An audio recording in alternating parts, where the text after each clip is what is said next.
জমিন আল্লাহর, গোটা জমিন আল্লাহর বান্দাদের। এই জন্য কবি ইকবাল বলেছেন, চীন আরব হামারা, হিন্দুস্তান হামারা, চীন আরব হামারা, হিন্দুস্তান হামারা, মুসলিম है हम, वतन है सारा जहां हमारा। আল্লাহ তাআলা এই জমিন গোটাটাই আমাদের, চীন আমাদের, আরব আমাদের, হিন্দুস্তান আমাদের, তুর্কিস্তান আমাদের, গোটা জমিন আল্লাহর। গোটা জমিন আল্লাহকে স্বীকৃতি দাতা মুমিন মুসলমানের, ইমানদারদের।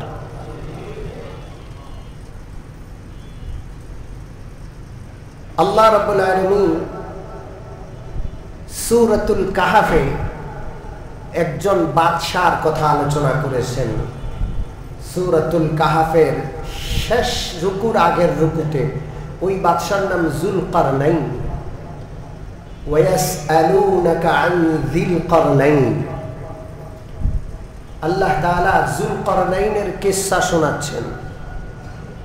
একজন বাদশা, গোটা বিশ্বের বাদশা ছিলেন। হাত্তা ইযা বালাগা মাগরিবাশ শামস, আল্লাহ রাব্বুল আলামিন যুলকারনাইনকে এমন ক্ষমতা দিয়েছিলেন, যেখানে সূর্য ডুবে সেখান পর্যন্ত তার রাজত্ব। তিনি সূর্য ডুবার স্থল, যেই জায়গায় সূর্য ডুবে সেখানে গেছেন, রাজত্ব কায়েম করেছেন। হাত্তা ইযা বালাগা মাতলিআশ শামস, যেখানে সূর্য উদিত হয় পৃথিবীর ওই প্রান্তেও তার রাজত্ব ছিল। তিনি সেখানে গিয়ে আল্লাহর হুকুম বাস্তবায়ন করেছেন। হাত্তা ইযা বালাগা বাইনাস সাদ্দাইন, পৃথিবীর জটিল থেকে জটিল পাহাড়ি অঞ্চলেও তিনি গিয়ে তার রাজত্ব অর্থাৎ আল্লাহর বিধান কায়েম করেছেন। কোন ভূখণ্ডের আলাদা কোনো সীমা ছিল না। যেখানে সূর্য উঠছে, যেখানে সূর্য ডুবছে, যেখানে বাইনা সাদ্দাইন, জটিল থেকে জটিল পাহাড়ি অঞ্চল, ইয়াজুজ মাজুজ বসবাস করে, সেখান পর্যন্ত আল্লাহর কালিমার ঝান্ডা তিনি উত্তোলন করেছিলেন। সব জায়গায় ইনসাফ, ন্যায় বিচার তিনি কায়েম করেছিলেন। আজকে জমিন আল্লাহর, শাসন করছে তাগুত। আল্লাহর জমিনে আল্লাহর শাসন আমরা মুসলমানরা প্রতিষ্ঠা করি নাই। এই জন্য জমিন লক্ষ ভাগ, হাজার ভাগ না, লক্ষ ভাগে বন্টন হয়ে গেছে। এক এক দেশের মানুষকে ভূখণ্ড ভিত্তিক বন্টন করে দেওয়া হয়েছে, ভাগ করে দেওয়া হয়েছে। কোন মানুষ আর অপর মানুষের জন্য রয় নাই, সবাই শুধু ব্যক্তি কেন্দ্রিক হয়ে গেছে। মুসলমানরাও এই ভূখণ্ডের ভাগে এতটা বিশ্বাসী হয়ে গেছে যে এক ভূখণ্ডের মুসলমান আরেক ভূখণ্ডের মুসলমানের জন্য চিন্তা করার সুযোগ নাই, সময় নাই। অথচ পবিত্র কোরআনে গোটা বিশ্বের মুসলমানদেরকে ভাই বলা হয়েছে। ইন্নামাল মুমিনুনা ইখওয়া, গোটা বিশ্বের মুসলমান ভাই। হাদিসে আছে আল মুসলিমু আখুল মুসলিম, গোটা বিশ্বের মুসলমান এক মুসলমান আর এক মুসলমানের ভাই। ভূখণ্ডের আলাদা হওয়ার কারণে তাদের মধ্যে বিভক্তি হবে না, ভাষার কারণে বিভক্তি হবে না, জাতের কারণে, বংশের কারণে বিভক্তি হবে না। গোটা বিশ্ব এক। বানিয়েছেন কয়জন? আর সমস্ত মানুষ যত ভাষাভাষী হোক, যত ভূখণ্ডেই থাকুক, সবাই একজনের সৃষ্টি। তিনি কে? সম্মানিত মুসল্লিয়ানে কেরাম, বিশ্বে তো ফিলিস্তিনকে আলাদা করা হয়েছে, একটা কারাগার বানানো হয়েছে। এই বিশ্বে ফিলিস্তিনের মতো আরো কারাগার আছে। ভূখণ্ড ভিত্তিক মুসলমান বা দেশের মানুষকে বন্টন করার হাজারো চক্রান্ত চলছে। আমি সমসাময়িক বিষয় হিসেবে দুইটা বিষয়ের প্রতি আপনাদের দৃষ্টি আকর্ষণ করব। একটা আমাদের দেশের বিষয়, আর একটা আন্তর্জাতিক বিষয়। আমাদের দেশের বিষয়, আমাদের দেশের একটা ভূখণ্ড আছে যেটাকে পার্বত্য অঞ্চল বলা হয়। 64 জেলার 3টা জেলা পার্বত্য অঞ্চল, রাঙ্গামাটি, খাগড়াছড়ি, বান্দরবান। কয়টা জেলা? কিন্তু এই 3টা জেলা এত বিস্তৃত, এত বিশাল, এই 3টা জেলার আয়তন হিসাব করলে এটা গোটা বাংলাদেশের 10 ভাগের 1 ভাগ। কতটুকু? 1/10। জেলা 3টা মাত্র, কিন্তু পাহাড়ি অঞ্চল, বিশাল ভূখণ্ড, বাংলাদেশের 1/10 অঞ্চল। শুধু এই পার্বত্য অঞ্চল নিয়ে চক্রান্ত চলছে না। ফেনী থেকে নিয়ে কুমিল্লা সহ, চট্টগ্রাম সহ, কক্সবাজার, টেকনাফ সহ এই পার্বত্য অঞ্চলের সাথে গোটা অঞ্চলটা নিয়ে ষড়যন্ত্র চলছে। বিশেষভাবে পার্বত্য অঞ্চলের কথা এই জন্য বলছি যে পার্বত্য অঞ্চলকে ঘিরে শুধু রাষ্ট্রীয় চক্রান্ত নয়, আন্তর্জাতিক চক্রান্তও চলছে। এটা বাংলাদেশের একটা ভূখণ্ড, বাংলাদেশের অংশ। বাংলাদেশের আইন ওখানে চলে না, বাংলাদেশের সংবিধান ওখানে চলে না। ওইটা যেন বাংলাদেশের ভিতরে ভিন্ন আরেকটা দেশ। আপনি শরীয়তপুরের মানুষ, ঢাকায় এসে বাড়ি কিনেছেন, এখানে আপনি স্থায়ী হয়ে গেছেন, এখন আপনার ঠিকানা ঢাকা। কিন্তু আপনি শরীয়তপুরের মানুষ, বাংলাদেশের ভূখণ্ড যে কোনো জায়গায় জমি কিনতে পারলেও পার্বত্য 3টা জেলায় আপনি কোনো জায়গা কেনার অধিকার রাখেন না। গোটা বাংলাদেশের কোনো মানুষ পার্বত্য অঞ্চলে গিয়ে জায়গা কিনতে পারবে না। বাংলাদেশের অন্য অঞ্চলের মানুষ পার্বত্য অঞ্চলে যাইতে হলে ভিসা নেওয়ার মতো একটা বিষয় আছে, যদিও সেটাকে ভিসা বলা হয় না। পার্বত্য অঞ্চলের এই জেলাগুলোতে ঢুকতে অনেকগুলো চেকপোস্ট আছে। ন্যাশনাল আইডি কার্ডের ফটোকপি দিতে হবে, ছবি দিতে হবে, কি উদ্দেশ্যে আসছেন, কোথায় যাচ্ছেন, সন্ধ্যার আগে আবার ফিরে আসতে হবে, এখান থেকে বের হতে হবে সন্ধ্যার আগে, এন্ট্রি করে আপনাকে যেতে হবে এবং ঠিক সময় আপনাকে ফিরে আসতে হবে। আপনি ঠিক সময় ফিরে না আসলে আপনার বিরুদ্ধে গ্রেফতারি পরোয়ানা জারি হয়ে যাবে, তল্লাশি শুরু হয়ে যাবে, জবাবদিহিতা করতে হবে।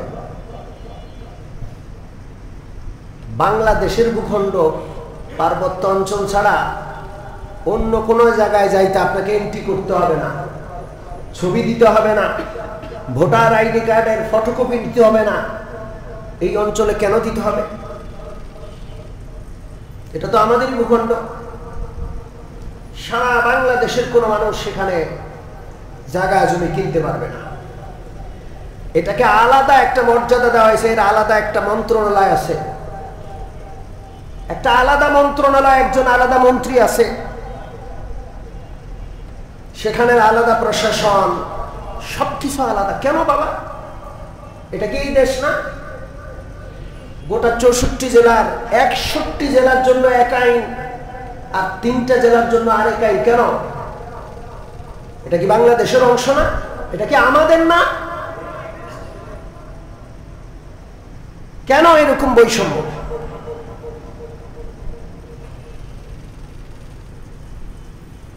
সম্মানিত মুসল্লিয়ানে কেরাম, ব্রিটিশ আমল থেকে এই ভূখণ্ডটাকে নিয়ে বিশাল চক্রান্ত চলে আসছে, এখন পর্যন্ত সেই সব চক্রান্তের ধারা চলছে।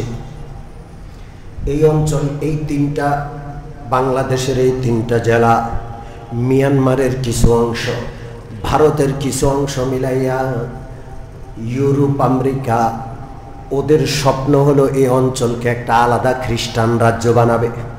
কি বানাবে? জোরে বলেন। আলাদা খ্রিস্টান রাজ্য, এটাকে স্বাধীন করবে, আলাদা করবে। এবং এই লক্ষ্যে ওরা বিভিন্ন মিশনারি সেখানে পাঠায়। হাজার হাজার কোটি টাকার বাজেট ওই দেশ থেকে আসে। মিশনারিরা চাকমা, মারমা সহ বিভিন্ন উপজাতিগুলোকে ধর্মান্তরিত করে টাকা দিয়ে, পয়সা দিয়ে। সেটা একটা অভাবী অঞ্চল, একটু পানি আনতে হইলে অনেক কিলোমিটার গিয়ে পানি আনতে হয়। স্বাভাবিক যোগাযোগ ব্যবস্থা নাই, পাহাড় বেয়ে বেয়ে উঠতে হয়, সেখানে নাগরিক সুবিধা নাই। এই খ্রিস্টান মিশনারিগুলো নাগরিক সুবিধা দেওয়ার নামে ধর্মান্তরণের মিশন চালিয়েছে। এবং বাংলাদেশ স্বাধীন হওয়ার সময় 2% সেখানে কি ছিল? খ্রিস্টান ছিল। এখন সম্ভবত প্রায় সেখানকার পাহাড়ি উপজাতিরা ধর্মান্তরিত হতে হতে প্রায় 50%-এর কাছাকাছি খ্রিস্টান হয়ে গেছে। কি চক্রান্ত! আর এরা পাহাড়ি, এরা ক্ষুদ্র নিগোষ্ঠী, চক্রান্ত করে এদেরকে আদিবাসী বলানো হচ্ছে। কি বলানো হচ্ছে? জোরে বলেন। বাংলাদেশের আদিবাসী আমরা, আমাদের 14 পুরুষ এখান থেকে আসছে, এই বাংলাদেশের জন্ম আমাদের। এই পাহাড়ি যারা, এরা এখানকার আদিবাসী না, এরা অন্য দেশ থেকে আসছে। এদের ইতিহাস 200-250, সর্বোচ্চ 300 বছরের। এরা মঙ্গোলিয়া থেকে আসছে, এরা ভারতের বিভিন্ন রাজ্য থেকে, ত্রিপুরা থেকে আসছে, এরা আরাকান থেকে, বিভিন্ন অঞ্চল থেকে এখানে এসে বসতি গেড়েছে। এরা নিজেরাও স্বীকার করে। তাহলে এরা পরবর্তীতে আসছে। আদিবাসী হলাম আমরা বাংলাদেশিরা, কিন্তু এদেরকে আদিবাসী বানানো হচ্ছে। আদিবাসী মানে এরা অনন্তকালের অধিবাসী এখানকার, আর আমরা যেন এখানে উদ্বাস্তু। এই খ্রিস্টানরা করতেছে।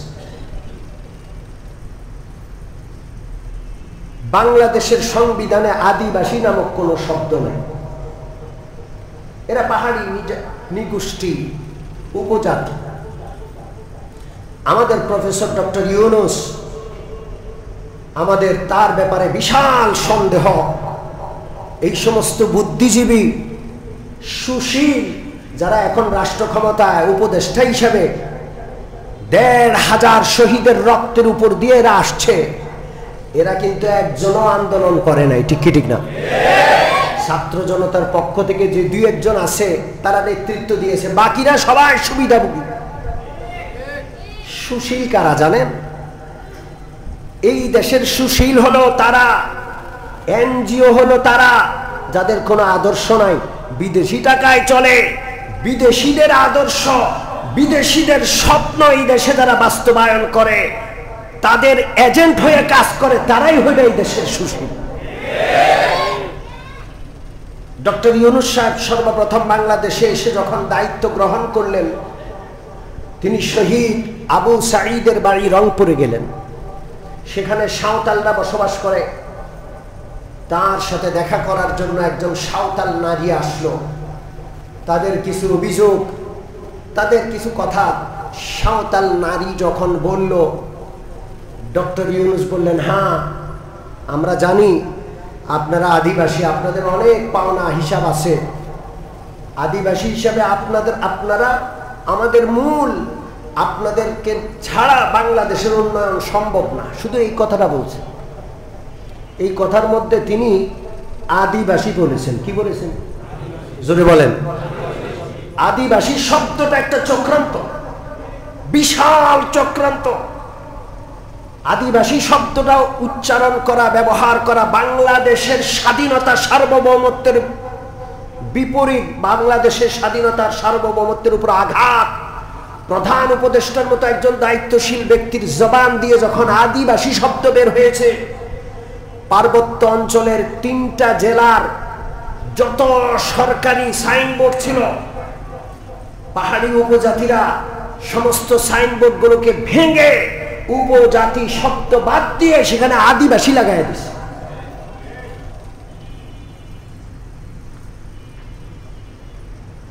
এরপর আরেকটা বিষয় আমরা দেখেছি, তিনি উপদেষ্টা হওয়ার পর সর্বপ্রথম বাংলাদেশে আসছেন পৃথিবীর একজন রাষ্ট্রপতি। সেই রাষ্ট্রপতি হলেন ইন্দোনেশিয়ার পূর্ব তৈমুরের রাষ্ট্রপতি। এই লোকটা কে আর পূর্ব তৈমুর কোন দেশ? ইন্দোনেশিয়ার একটা অঞ্চল পূর্ব তৈমুর। এই পূর্ব তৈমুর এরকম পাহাড়ি অঞ্চল, সেখানে পাহাড়িরা থাকে।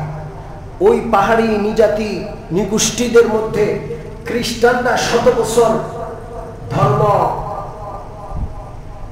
তাদের প্রচার করে ওদেরকে খ্রিস্টান বানাইছে, এবং ওই খ্রিস্টানদের পক্ষ থেকে স্বায়ত্ত শাসনের আন্দোলন উঠিয়ে ওই অঞ্চলে দাঙ্গা বাঁধিয়ে ইন্দোনেশিয়াকে 2 ভাগ করে পূর্ব তৈমুরকে একটা আলাদা খ্রিস্টান রাজ্য জাতিসংঘ মাধ্যমে ঘোষণা করা হয়েছে। সেই পূর্ব তৈমুরের প্রেসিডেন্ট ডক্টর ইউনূস দায়িত্ব পাওয়ার সাথে সাথে বাংলাদেশে সর্বপ্রথম আসে। সম্মানিত উপস্থিতি, আমরা আমাদের দেশের স্বাধীনতার সার্বভৌমত্বের প্রশ্নে ডক্টর ইউনূসকেও চিনি না। পরিষ্কার কথা। গত 3-4 দিন আগে পাহাড়ে মারামারি হয়েছে, জ্বালাও পোড়াও হয়েছে, আন্তর্জাতিক চক্রান্ত সেখানে আছে। শুধু খ্রিস্টানদের চক্রান্ত নয়, সেখানে ভারতেরও চক্রান্ত আছে। ভারতের মিজোরাম থেকে, মিজোরামে পাহাড়িদেরকে সেখানে ট্রেনিং দেওয়া হয় এবং অস্ত্রশস্ত্র দিয়ে বাংলাদেশে পাঠানো হয়।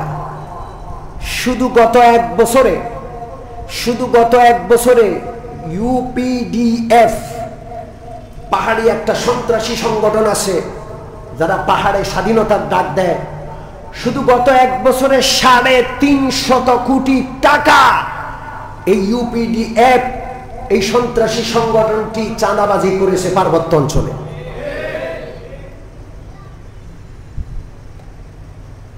সম্মানিত উপস্থিতি, পার্বত্য অঞ্চলে বাঙালি এবং পাহাড়িদেরকে ভাগ করে দেওয়া হয়েছে। 54% বাঙালি সেখানে বসবাস করে। একজন চেয়ারম্যান নাই বাঙালি বাংলাদেশের, একজন মেম্বার নাই, একজন এমপি নাই, একজন সরকারি কর্মকর্তা নাই, সব পাহাড়ি।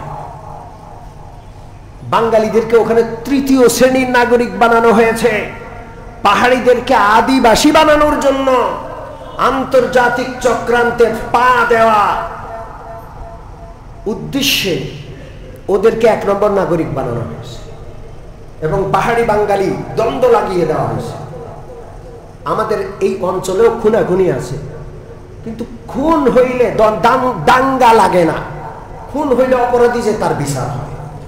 ধর্ষণ হইলে দাঙ্গা লাগে না, অপরাধী ধর্ষকের বিচার হয়। ওখানে সামান্য একটা খুন হইলে দাঙ্গা লেগে যায়। পাহাড়ি আর বাঙালি জ্বালাও পোড়াও, 100 বাড়ি, 100 দোকান, গোটা বাজার পুড়িয়ে দেয়। কিছু হইলে পাহাড়ি বাঙালি মারামারি। উস্কানি দেয় ভারত, উস্কানি দেয় খ্রিস্টান মিশনারি। 97 সালে শান্তি চুক্তির নামে পাহাড়িদেরকে একচেটিয়া ক্ষমতা দিয়ে দেওয়া হয়েছে। বাঙালিদের কোনো কথাই নাই সেখানে। আজব বিষয়। এখন 210টা সেনা ক্যাম্প আছে। আমাদের সেনারা মার খাচ্ছে, আমাদের বিজিবিদেরকে পিটাইয়া পাহাড়িরা সন্ত্রাসী ইউপিডিএফ ওই বাহিনী আমাদের সেনাবাহিনী সদস্যদেরকে হত্যা করছে, আহত করছে, রক্তাক্ত করছে। এই জন্য সেনাবাহিনীর পক্ষ থেকে দাবি জানানো হয়েছে আরো 250 ক্যাম্প করতে হবে। কয়শো? 210টা আছে। আরো 250 ক্যাম্প যদি করা হয়, পাহাড়ি অঞ্চলের চতুর্পাশে যে বর্ডারগুলো আছে ওই বর্ডার দিয়ে কোন রকমের জঙ্গিদেরকে এই দেশে ঢুকানো, বিদ্রোহীদেরকে দেশে ঢুকানো, অস্ত্র চালান করা, এগুলো সেনারা নখদর্পণে রাখতে পারবে, বন্ধ করতে পারবে। আমরা আজকের মিম্বর থেকে এই দেশের স্বাধীনতার পক্ষে আজকে দাবি জানাচ্ছি। আমাদের দেশপ্রেমিক সেনারা যে দাবি জানিয়েছে 210টা ক্যাম্প আছে, আরো 250টা ক্যাম্প এখানে স্থাপন করে পার্বত্য অঞ্চলকে দেশের অন্য অন্য এলাকার মতো নিরাপদ বাংলাদেশের অঞ্চল বানাতে হবে, ঠিক না? 1 নম্বর দাবি। 2 নম্বর দাবি হলো আমাদের সমতলে নাগরিকদের সুবিধার জন্য হসপিটাল, নাগরিকদের সুবিধার জন্য মসজিদ, মাদ্রাসা, আরো বিভিন্ন রকমের যে প্রতিষ্ঠান সরকার করে, ওখানে কেন করবে না? ওখানে স্কুলের জন্য, ওখানে ধর্মীয় প্রতিষ্ঠানের জন্য ডলার ইউরো আলাদেরকে ডেকে এনে খ্রিস্টান মিশনারির নামে সেখানে দুষ্ট চক্র যারা ভূখণ্ডকে ভাগ করার চক্রান্ত করছে ওদেরকে ঢুকানো যাবে না, বরং ওখানে যে মিশনারিরা আছে, এনজিওরা আছে, সবগুলোকে ঘাড় ধাক্কা দিয়ে পার্বত্য অঞ্চল থেকে বের করে দিতে হবে। 54% বাঙালি আছে। আমরা দাবি জানাবো যে এই পার্বত্য অঞ্চলের সমস্যার সমাধান করার জন্য ওই নীতি অবলম্বন করতে হবে শহীদ রাষ্ট্রপতি মরহুম জিয়াউর রহমান যেই নীতি অবলম্বন করেছিলেন। সেখানে আরো ব্যাপকভাবে বাঙালি বসতি স্থাপন করতে হবে, যেন বাঙালিতে পাহাড় ভরে যায়। অন্য কেউ পাহাড়িদের ঘাড়ে বন্দুক রেখে পাহাড় নিয়ে যেন, পার্বত্য অঞ্চল নিয়ে যেন জীবনে কোনোদিন আর চক্রান্ত করতে না পারে। না হয় অদূর ভবিষ্যতে এই পার্বত্য অঞ্চল বাংলাদেশ থেকে আলাদা হয়ে যাবে। সম্মানিত উপস্থিতি, পার্বত্য অঞ্চল নিয়ে কথাগুলো বললাম। আমাদের সতর্ক হইতে হবে। আমরা ঢাকায় আছি তাই বলে আমাদের দেশের ভূখণ্ড নিয়ে আমরা চিন্তা করব না, বুঝবো না, জানবো না, এটা যেন না হয়। যে কোনো সময় পার্বত্য অঞ্চল নিয়ে যে কেউ চক্রান্ত করুক, এই সুশীল যারা আসছে এদেরকে আমরা বিশ্বাস করি না। ভারতের এজেন্টদেরকে যেমন আমরা বিশ্বাস করি নাই, জনগণ মাঠে নেমে আন্দোলন করে ঝাড়ু পিটা লাঠি পিটা করে তাড়াইছে। যদি কেউ ইউরোপ আমেরিকার দালালি করতে আসে, আমরা প্রয়োজনে আবার মাঠে নেমে আবার লাঠি আর ঝাড়ু পিটা করে ওদেরকেও তাড়াবো ইনশাআল্লাহ।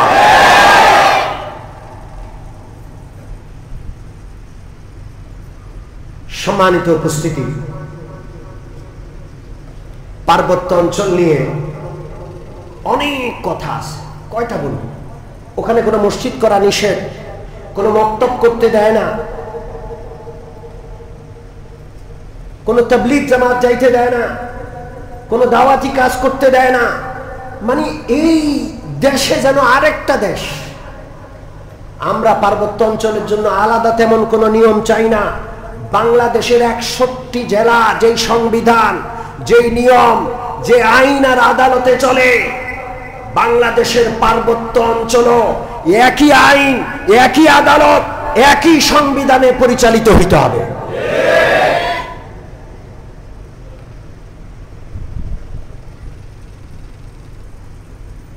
আসেন দ্বিতীয় কথা বলি,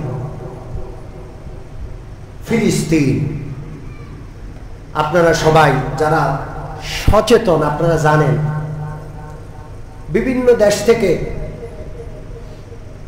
সমুদ্র ফ্লোটিলা, বিভিন্ন দেশ থেকে 50টার মতো জাহাজ ফিলিস্তিনের দিকে রওনা করছে সামান্য ত্রাণ নিয়ে। ফিলিস্তিনের উপর যে অন্যায় অবরোধ ইসরায়েল তৈরি করেছে, সে অন্যায় অবরোধকে ভেঙে ওই মুসলিম মানুষগুলোর পাশে দাঁড়ানোর জন্য সমুদ্র ফ্লোটিলা নামক একটা কাফেলা এরা ফিলিস্তিনের দিকে ছুটেছে। আপনারা জানেন কোনো জাহাজ সেখানে ঢুকতে দেওয়া হয়নি, সবাইকে আক্রমণ করে প্রতিহত করে দিয়েছে। একটা ছোট্ট রাষ্ট্র, জারজ রাষ্ট্র, নাম হইল কি? জোরে বলেন। আজকে সময় না, আমি একটা হাদিস বলবো, আর আল্লাহ তৌফিক দিলে এই বিষয়ে, এই হাদিসের ব্যাপারে আগামী জুমায় দেখে আলোচনা করতে পারি কিনা। বুখারী, মুসলিম সহ বিভিন্ন কিতাবের হাদিস। قال رسول الله صلى الله عليه وسلم انصر اخاك ظالما او مظلوما। রাসূলুল্লাহ বললেন, তোমার ভাইকে সাহায্য করো, জালেম হইলেও সাহায্য করো, মজলুম হইলেও সাহায্য করো। সাহাবারা বললেন, ইয়া রাসূলুল্লাহ, মুসলিম হইলে সাহায্য করার বিষয়টা তো স্পষ্ট বুঝে আসলো, জালেম হইলে কেমনে সাহায্য করব বুঝলাম না। মুসলিমের পাশে দাঁড়ানো, মুসলিমকে সাহায্য করা বুঝলাম, জালেমকে কিভাবে সাহায্য করব? রাসূলুল্লাহ বললেন, জালেমকে জুলুম থেকে রুখে দাও, জালেমের জুলুম করার বিপক্ষে তুমি অবস্থান নাও, জালেমকে জুলুম করতে দিবে না, জালেমের জুলুমের হাত ভেঙে আর গুড়িয়ে মাটির সাথে মিশিয়ে দাও। তো এই পৃথিবীতে দুইটা কাজ করতে হবে, মজলুমকে সাহায্য করতে হবে, জালেমকে সাহায্য মানে জালেমকে জুলুম থেকে বিরত রাখতে হবে। কয়টা কাজ? জোরে বলেন। এই সমুদ ফ্লোটিলার ব্যাপারে আমি বলতে চাই, সারা বিশ্বব্যাপী একটা কাজ করতেছে, সারা বিশ্ববাসী একটা কাজ করে।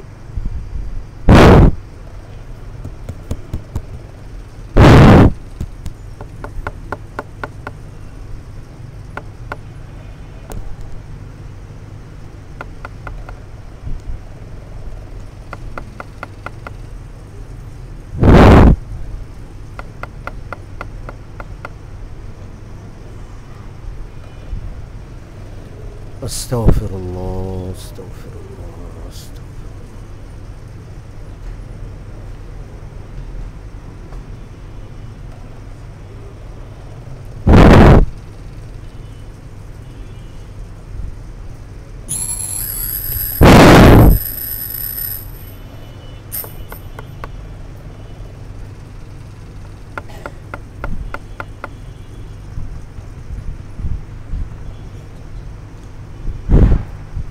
সারা বিশ্ববাসী একটা কাজ করে। কয়টা কাজ? একটা কাজ, সেটা হলো মজলুমের পাশে দাঁড়ায়। ফিলিস্তিনিরা কঠিন সংকটে পড়ছে, আমরাও কিছু না কিছু সামর্থ্য অনুযায়ী তাদের পাশে দাঁড়ানোর চেষ্টা করেছি, কিন্তু দ্বিতীয় কাজটা একটুও করে না, সেটা হলো জালেমদেরকে রুখে দেওয়া। কাদেরকে রুখে দেওয়া?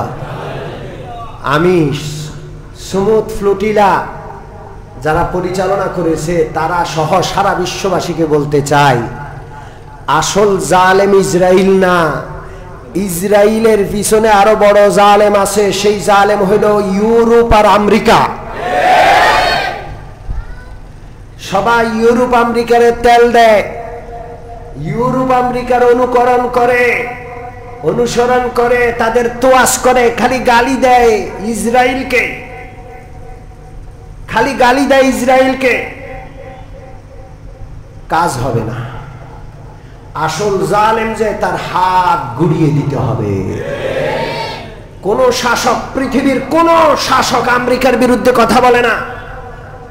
এই গত সপ্তাহে জাতিসংঘে বিশাল বৈঠক হয়েছে, সমস্ত সদস্য দেশ গেছে, বাংলাদেশ থেকেও গেছে।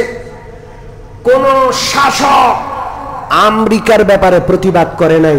সেখানে দাঁড়াইয়া আমাদের ডক্টর ইউনূস খালি ইসরায়েলের কথাই বলছে।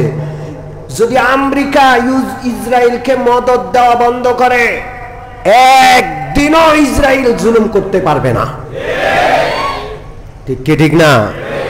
সারা বিশ্ববাসী মুসলিমের পাশে দাঁড়ায়, জালেমকে কিচ্ছু বলে না। আমাদের দ্বিতীয় কাজটাও করা লাগবে, বরং বেশি করা লাগবে। কারণ ওই জালেম, বড় জালেম যদি টিকে যায়, এক ইসরায়েল না, শত ইসরায়েল তারা তৈরি করবে। কথা ঠিক কি ঠিক না? শত ইসরায়েল তারা তৈরি করবে। এই জন্য আসল জালেমের হাত ভেঙে দিতে হবে, গুড়িয়ে দিতে হবে, ডলার বয়কট করতে হবে, ইউরো বয়কট করতে হবে। কথা ঠিক কি ঠিক না? সারা পৃথিবীর সমস্ত দেশ থেকে ইউরোপ আমেরিকার বিরুদ্ধে আওয়াজ তুলতে হবে, আসল জালেম তারা। ঠিক কি ঠিক না? আল্লাহ আমাদের বুঝার তৌফিক দান করেন। সুবহানাল্লাহি ওয়া বিহামদিহি, সুবহানাকাল্লাহুম্মা ওয়া বিহামদিকা।